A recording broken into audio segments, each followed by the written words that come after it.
I belong to the Ahmadiyya Muslim community, whose global motto is love for all and hatred for none. I repeat, love for all, hatred for none, which I believe are the words which should be embraced by all in this time and age.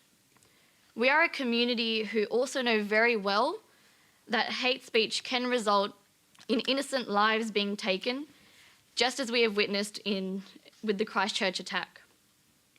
As a hijab-wearing Muslim, I am fearful of what's to come, especially when such hate has already come from certain leaders. To prevent any future targeted attacks, which arise through online hate speech and brainwashing, my question to the whole panel is, how free should free speech be in Australia? And how can we target and tackle the hate mongering? Where is the balance? Marine, we'll start with you. Rabia, I completely feel for you and your pain. Like, we are all shattered still from what happened in Christchurch. And, we are still grieving for the friends and families of the targets of the horrific terrorist attack.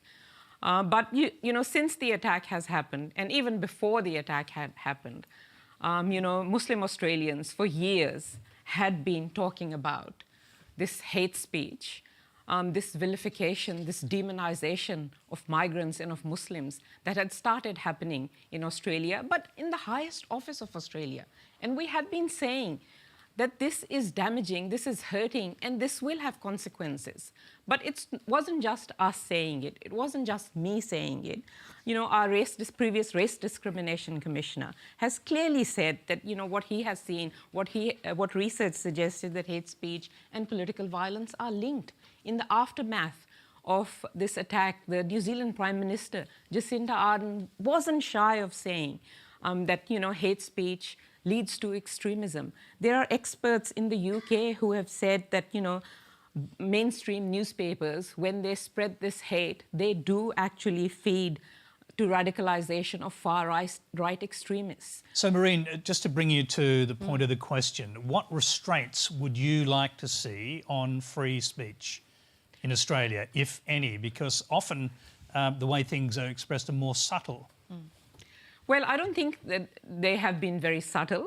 Senator Fraser Anning, in his first speech, calling for a white Australia policy, calling for a ban on Muslim immigrants, that's not subtle. That is not subtle. No, there's no question Referring about to that. a final solution, that's not subtle.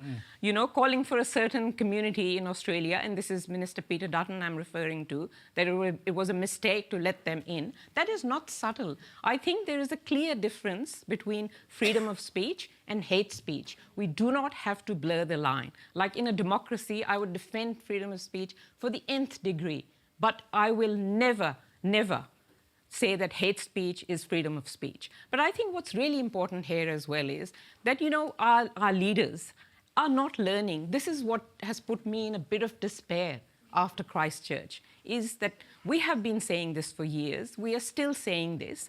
And, neither Scott Morrison nor any of the Liberal National Government are actually listening. They're just dismissing it as if, it doesn't mean anything. They have to admit that this has been happening. They have allowed it to happen. They have to reflect and they have to change. Okay. If not now, then when?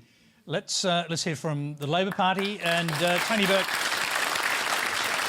Does Labor have a clear idea of where you would draw the line on free speech in Australia? Well, we've spent most of this term fighting the government, and last term fighting the government, where they wanted to allow more hate speech than what is currently permitted under the Racial Discrimination Act. Tony Abbott tried to do it, and then, Malcolm Turnbull, of all people, continued with it after the last election. Rabia, I'll go through my whole life in this country without ever experiencing that sort of hate speech. And if I get abused in a public place, it'll be for something that I've done, not for who I am. And I think there are two issues here. One is what forms of hate speech are unlawful, and the second is where do we also, with voices of power, and the media is one of them, exercise restraint.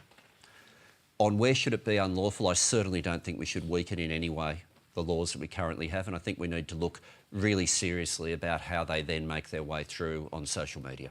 Really seriously on that. But there's also a level of restraint. Yeah, I think the government should be as brutal in rejecting visas for people who come here to talk Islamophobia as we are for people who want to feed any other sort of terrorism. I really think we should be just as tough. So But that also do you have a kind of list of people that Labor would not allow into the country, or Look, people who've come in that you think shouldn't have? The classic example, and I'll say it on this program, I do not believe Milo Yiannopoulos should be given a platform in Australia. I do not. And we said that to the government. We wrote to the government asking them to reject the visa. The department recommended, the Department of Home Affairs of all departments, recommended he not be allowed in the country. The minister intervened to allow him, and it took Christchurch for them to reverse that decision. Now, we all have to take a step back. For those of us who don't experience hate speech, and I'm one of them, we need to have a moment where we put ourselves in someone else's shoes and understand this can be brutal. Not being able to just catch a train without receiving the threat of a level of abuse is brutal. And Australia should be the sort of multicultural nation where the first priority from the media, from the lawmakers, from all of us with a loud voice, is how do we focus on inclusion and bringing people together. Simon.